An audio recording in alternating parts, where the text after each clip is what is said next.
चतुर्भुजं प्रसन्नवदनं ध्याये सर्वविघ्नोपशान्तये अनजारणपद्मार्कं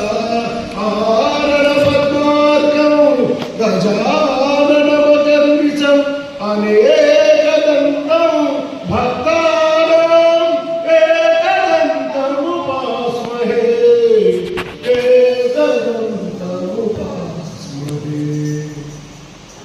गुरु ब्रह्मा गुरु विष्णु गुरुदेवो महेश्वर गुरु साक्षात् परब्रह्म तस्मै श्री गुरवे नमः तस्मै श्री गुरवे नमः। श्री सच्चिदानंद समसद्गुरु साईनाथ